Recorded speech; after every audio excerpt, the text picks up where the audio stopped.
Alright everybody, welcome back. Another YouTube video here with Jacy. On this piece of paper, I have a bunch of questions that I want to try to get into because on my socials the past couple days I posted, hey, what do you guys want to know?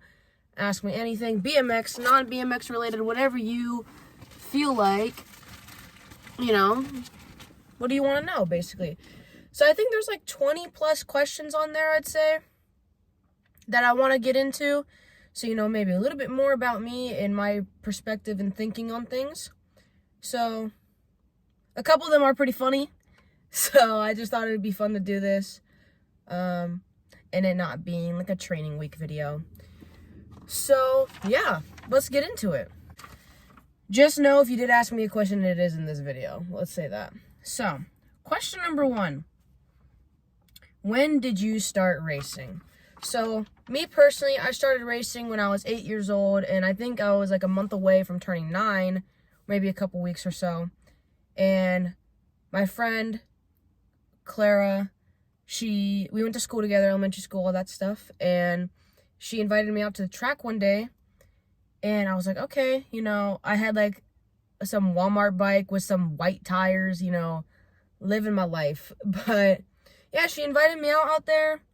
You know, the little indoor that my parents ran for 10 years, and now they switched over to other people running it. But, yeah, I went to the track one day just with that big, heavy bike and was riding along the track, not knowing when to shut up. I mean, I'm just talking away. There's videos of me just talking and talking to Clara, and she's probably looking at me like, girl, shut up. But it was great. I mean, you know, I kind of started out how like everyone else did, just went out to the track one day and I've just pursued it since. Yeah, it's kind of self-explanatory as it gets. And then, yeah, from there on out, just been racing, turned girls expert, probably like a couple months into racing, I'd say. Maybe not even, like, because it was only 10 wins. I would say like a month and a half, give or take. But yeah, it was great. And yeah, ever since then, here I am to this day, racing some bikes. The second question, did you like the Winter Nationals track? Now, I know there was very mixed opinions about that track. Me, personally, I was a fan. I was a fan of that track. I've always been a fan of just the Winter Nationals, I guess, like, vibe of, like, the National being there, all that stuff. I know it was a different track, but I always just liked going to that National, besides the big rocks you have to walk in, that I think I, like, twist my ankle 17 times a day on them. But the layout was good. I mean, to be fair, it did suck that a whole bad weather came through right before the National. But, you know, they ended up, Bubba and them at Black Mountain, they ended up doing a great job maintaining it for how bad they got rained on. And I don't think people realize that, how bad it was. But when the track ran honestly pretty good before all that rain hit, like, not gonna lie. For it being a dirt track, it's dirt. Like, you're not gonna get smooth paved corners like you do in Florida. Like, it's real dirt. You know, jumps are not gonna be completely equal on each side like they are with the soil tack tracks. Like, and I love it. I mean, I just love riding all dirt tracks in general, so I can't really complain about Phoenix. The rhythm section did get a little tight, but, you know, at the end of the day, it's like, we're here now, we're pushed through it, you know, going on to the next. But I honestly didn't mind it. I liked the layout. I liked the first straightaway, so I can't really say I dislike it, you know. Kind of just sucks that it became soft after, you know, the rain hit. But yeah, I don't mind it. I actually kind of like the track, so yeah, nothing to say there. But for the third question, what is your squat PR? Now, for my training, I don't want to get into detail, because who knows who's watching, but honestly, it doesn't really matter. But, for me, I don't remember the last time I've done a 1 rep max squat PR. Box squats don't count as real squats, so I mean, they're good, and realistically, you could do more weight because you don't have to hold yourself down at the bottom and come back up, so you kind of just hit the box and go up. But yeah, I don't count box squats I mean, that's a completely different realm of what weight I can do with that. But I want to say, because like I said, I haven't hit a squat PR in a while. But if I had to guess, like if I were to go to the gym on a squat day, I probably could hit more than 3 plates. Because I've done 285 for 3 reps. So if you really do the math and like the weight to rep ratio, 1 rep max should be over 3 plates, I would say. And would it be the greatest form? Give or take. But, you know, I would say, I mean, as of right now, my squat PR is 285 for 3. And that's like going all the way down past 90. So, good in my book. I mean, that was a strength training program that I was working on. So, yeah, I mean, I can't really say much, but probably more than 3 plates if I had to guess, just based off of the reps to weight ratio for sure. So that's like more than 315.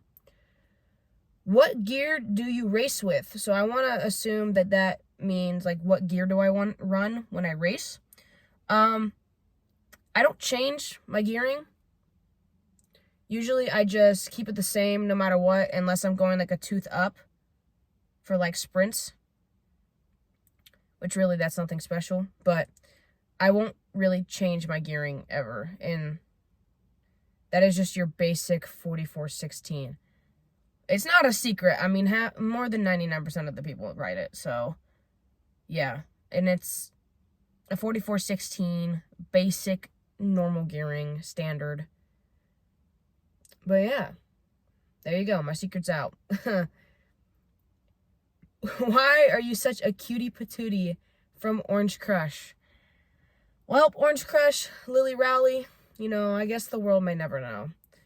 As long as you think I'm a cutie patootie, that's all that matters. Pause.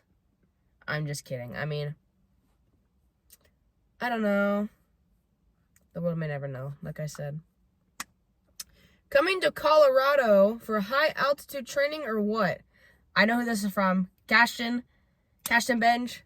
I know you're watching. I know your dad's watching. Honestly, I want to. I mean, probably very beneficial. I want to try to come out there when there's good weather for sure. Obviously, like riding in high altitude training is very beneficial for you because if roles reverse, if I go to Colorado to race a national, I'm not going to feel that great. And I've been to Colorado for nationals before, and I get very, very tired. But yeah, I feel like it'd be very beneficial. Help with just your endurance and all that. So yeah, I want to try to plan that in the future, Cashton. What do you specialize in? Now, when I got this question, I was kind of mixed thoughts about what it meant, but I want to lean towards what do I specialize in when it comes to race. I think I specialize a lot in my race IQ, which is just like the thought process while you're racing and when and where and what to do during a race. Because I think you see a lot of people when they get into a race and they don't know what to do, they go into like panic mode and they just don't know what to like, you know, what do I do? And they just like, you know, mess up, start bonking. They don't know what to do. So I think I very much excel in the race IQ when I race fellow competitors. And I guess it showed in the pro class of like, yeah, I wasn't always on the top, but like I knew how to, you know, make my own paths, try to find new lines. And sometimes it didn't work, but it just shows that it's there. And I think I'm just very good at cornering. So riding tight dirt tracks all my life, it's kind of played to be my forte of knowing how to ride corners, I guess. But I will say, going to like Rock Hill when it's a huge first turn, I was struggling. But, you know, at the end of the day, when you're here in Washington, you have mud pits of a track. So,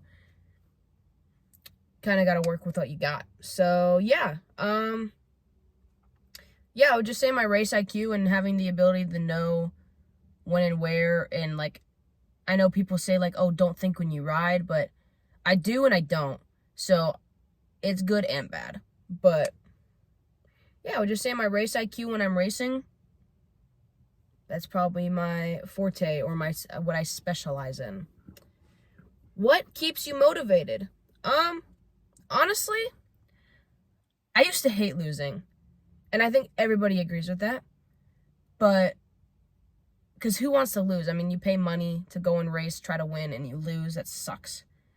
But for me, I love losing because it shows that I need to put more work in, and the riders, I guess the rider or riders that beat me are faster. And yes, getting into the pro class, it's expectations, but also none, because for me in Phoenix, I just wanted to try to make the A mains and then have a win on U23, which I did succeed my goal, but when it got into those A main events, I just lacked the experience was racing at those girls at such a high pace. So, getting comfortable and getting used, like, oh, we're going. Like, I love that adrenaline, but I'm also not gonna lie, I was a little bit scared. So, yeah. I just think losing and knowing I have to work harder and get better keeps me motivated, and knowing that, like, there's girls that want to beat me, and I've always had a big target on my back, I can say. So it's like, I always know that, and obviously I'm a pro now, so like, but still those amateur girls still want to try to get me, like, when they go into the pro practice or something, they still do, and I get it, because I was like that too. Oh, you're kidding me? When I was an amateur a month ago, I would go into the pro class and try to get in the gate with Lauren Reynolds and Rock Hill and just try to pull her. Did it work? Sometimes. But I was hyped about it. I was like, oh my God, you won't believe this. But I'm sure Lauren Reynolds is like, girl, please. So, yeah, I would just say, like, knowing that there's other girls working just as hard, if not harder than me in some facts, and just losing. I love the win, but I also love to lose. So I just love the whole game of BMX in general. So that's what keeps me motivated. Okay, this one's from Cam Bramer. Gas station caffeine pills or Alibaba pre-workout? Now, this is a tough one. If you don't know what Alibaba is, it's like a wish.com alternative. Okay, there's like, it's just bad. Kind of concerned because depending on the gas station pill brand, I know there'll probably be no brand that I know, but I mean, you don't know what's going to be in either of them. I would rather just take 3 Bang energy drinks down the hatch to have 900 milligrams in my system of caffeine. But if I had to choose, I'd probably just say send it with the Alibaba pre-workout, because, I mean, hey, you can take a little bit. Like, you can take a little scoop. You could take like a quarter. With a pill, it's kind of just like, well, you take the pill. Like, I mean, it is what it is. So I think I'll do Alibaba pre-workout, Cam. Any tips for a novice about the turn up? So when I was a novice, there was no intermediate. Girls didn't go to intermediate. We just went straight to girls expert. So it was a lot easier for us to just go into that top class. But the level of riders was not really there locally. So, but now I want to say girls and guys both go to novice, intermediate, expert.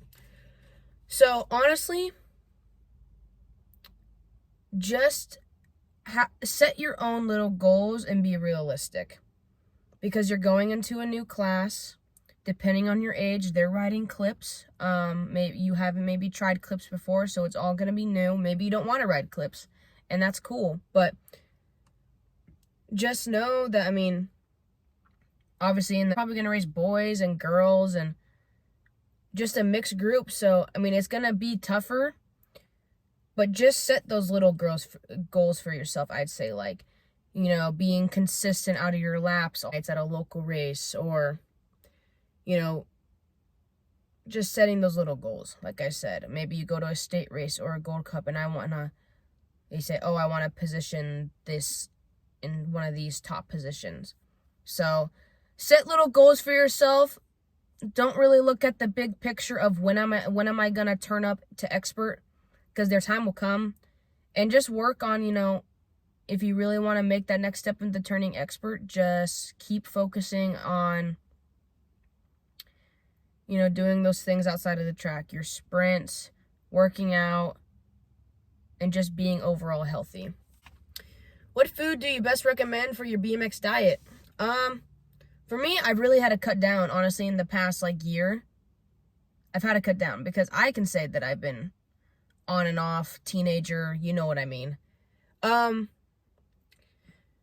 honestly, a meal that really hits all your macros, which means your carbs, your fat, and your protein. So honestly, for me, I like eating some sort of protein-based meat, a carb, whether it's like noodles or rice, or even mashed potatoes, or even normal cut up potatoes, and then some sort of vegetable of your choice. Some people like others, of your choice, of what you prefer. I'm a very big fan of just eating some plain old chicken and rice with some sort of, vegetable of steamed carrots or something like that. So it's really up to you. But if you can eat something that, hits all those macros, which is protein, fat, carb, and then just try to eat that 2 to 3 times a day. Obviously some people like their breakfast being lighter than their dinner, so do as you please, but I'd say, yeah, just trying to hit something that hits all those. And, just know that you don't have to, have it be gross in order for it to be healthy. I eat a lot of healthy stuff that still tastes really good, and I think people forget that you can eat stuff that still tastes good and is healthy for you. So, yeah, that's all I would say about that. Oh, this is a good one. What was the feeling/thoughts when you won your second ever professional moto at Black Mountain? Honestly, I kind of didn't even know I won until, I crossed the line. I was like, oh, wait, I crossed the line first. Not going to lie, because when I was going down that first straightaway, Olivia cut me off straight away, which rightfully so. I mean, I'd do the same thing if I was in that position. You can't even be like, oh my gosh, why would she do that? We all know why. You want to win and you need a low point. But, everyone else in the moto also wants a low point. So, I mean, I went into that turn 1 really tight on Olivia's inside. It was her already pedaling, sticking her arm out, and then 2 feet of room, and then the tough blocks. I was like, do I send it or do I pull my brakes? Because if I pull my brakes, I'm probably going to have to try to gain all my speed back in that corner, and that's a big corner to try to get your speed back. So, and I really needed a low point because me, Brianna Winter, and Ava Corley all had 3 points after round 1, so I just kind of thought, oh, if I can get a low point here, that'd be great. And I kind of just went into it, went blank in the head, didn't even think about it, and just did it perfectly, executed it well. And when I crossed the line, I mean, I was hyped, and I was excited, but the thing is, it's I was confident in myself that I knew I was going to be able to win at least one of the motos throughout that weekend. I was very confident in myself. But, yeah, I mean, at the end of the day, I did know I had to work harder for, the next couple rounds, though, because I knew, I still had another round and a semi, and then the next day I had to keep working towards it. So, yeah, I was hyped, but I knew, the weekend wasn't over. So, yeah. So, yeah, what is the biggest difference between getting in the gate as a pro? Probably just the pace of the moto and knowing that every round counts. I mean, as an amateur, it was just 2-2 to semi, first round. So you kind of knew, oh, if I'm in, first or second, I'm good to go. I can kind of relax, all that stuff. I transferred. But every round in the pro series counts for low points. The third round counts as your whatever time you got with your transponder on your lap time is what gate pick you have. So if you made the semi, if you had lower points than somebody to get into the semi, but your lap time was slower than somebody who had higher points than you, you would get a higher gate pick. I guess, technically, they would choose their gate before you. It's pretty confusing, but that's the difference. And then like just the intensity of getting on the gate, like you're getting in the gate and I'm just like, I'm next to Lauren Reynolds, I'm next to Ashley Verhagen, Delaney Vaughn, Elise Willoughby, like, oh my gosh. But I love it. Like, I love getting in the gate with them because I always admired them. So it's just like one of those things where it's like, damn, I made it. Which I paid my pro license to make it, but I'm here and I'm no slouch. So kind of just gaining confidence and learning how to ride with them. But I would just say, yeah, just the pace and the laps and, you know, riding with everybody, and then just the intensity when you're just like waiting there to get in the gate would probably be the biggest thing for sure. All right, we got like a couple more questions here. When is the Oz trip coming? When's the Australia trip coming? Josh Jolly, I know you sent that. Let me know. I've been hinting it to you, and you just tell me Australia sucks, so I mean, I want to try to come out at some point. I know there's the World Cup happening there. I'm not going there, but I do want to come out because I feel like that's a long trip, but I feel like it would be very much worth it in the near future for sure. How's BMX? You look quick at PI. I think some local kids sent that to me. Like I said, I didn't write down the name, so I apologize in advance for that. But I mean, BMX is going great. I cannot complain. I'm living my life, you know, I'm having a great time with Impact and Makiva and Whitney Mesa. That's like my second home, if not my home, because I'm going to be real. I mean, like, the local community that I'm with now in BMX is not the greatest. So it kind of just, when I go back to Vegas, it's a very, very positive and uplifting and supportive family there, and I'm very appreciative of them and of everything they've done for me, and they've never had to do anything like that, but they did it out of the kindness of their heart, so I am very much thankful for everything. But yeah, BMX is going great. Going to Rock Hill, all that stuff, gonna hit it, you know, gonna have a great time, so I cannot complain. This is from Peyton Howard. I just kind of know some of them. How good are you at mewing 1 to 10? I would say like a 7, Peyton. Like, I need to work on it. I'm sorry. How do you stay mentally and physically strong for such a long season? Honestly, because for me, the way I stay physically and mentally strong is because I look at the end goal of what I could accomplish. Like, what could Jacy Moore or what could yourself accomplish at the end of the year if you just continue to work and you continue to push through it? It sucks. Training sucks. Sprint sucks. Everything sucks. But if you love the sport and you're obsessed with it and you love seeing progression, you're going to work through it and you're going to work at it every day and you're going to look at that end goal. And sometimes that end goal doesn't happen, and that's okay, because there's always a different plan. God always has a different plan of what you need to do and what you need to accomplish. So, I mean, me personally, I just look at the end goal, what God has in store for me, and what, you know, he's gonna, what are the needs that I need to have from him in order to be successful, and I just kind of let him take the wheel. As long as I do my part of doing the training and the sprints, you know, on and off track training and all that, eating well, he'll take me where I need to go. So that's how I think of it, is just looking at the end goal of what could happen if you push through it. So, and one more thing, it's in not getting discouraged. Like, not getting discouraged that you don't do well at one race, because there's always another race. Not saying you crashed and hurt, but if you just didn't perform, it happens. We're human. I mean, some people like to put on some persona that they're a robot on social media and everything's picture perfect, but we're all human. There's some people that will never post a fail video or look at me, I missed perfect on the big hill. It doesn't matter. We are all human.